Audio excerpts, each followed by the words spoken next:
I'm Ben with the BTC Sessions, and this is your Bullish Bit, brought to you by CoinKite.com, bringing you the best hardware to secure your Bitcoin. The Cold Card Queue, the Tab Signer, the Block Log, and plenty more goodies can be found over at CoinKite.com. Use code BTC Sessions for a nice discount at checkout. Bitcoin was my first inkling that my belief system may not be correct. And what I mean by that is, I came into Bitcoin curious, and I learned a little bit about it for a few months. I saw it for a handful of times through 2013 as it was going through one of its many parabolic rises, and I kind of ignored it each time, or thought, oh, that would have been nice if I hadn't missed the boat.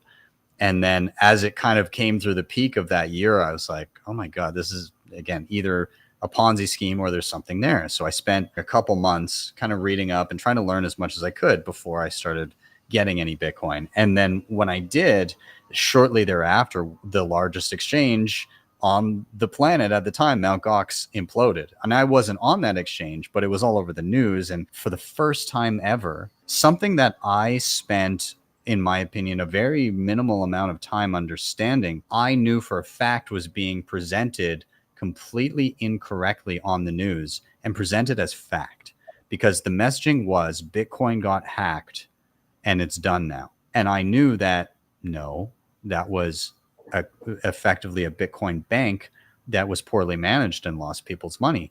How do they not know this? Like, I know next to nothing about Bitcoin, but I know for sure that messaging is totally wrong. And it didn't. It was functioning exactly as it should have. Whoever had the keys had the coins. Somebody managed keys poorly. Bitcoin got stolen. Bitcoin was in no way hacked at the time. And so what about other topics that I'm not as well informed on?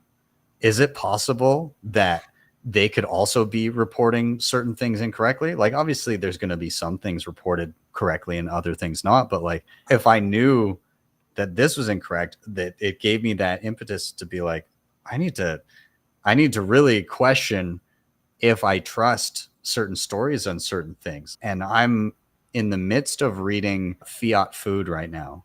Oh my God, our food system is so screwed. And he's actually an individual who read the Fiat standard, and there was a short from Savadine, and there was a short chapter on Fiat food in it.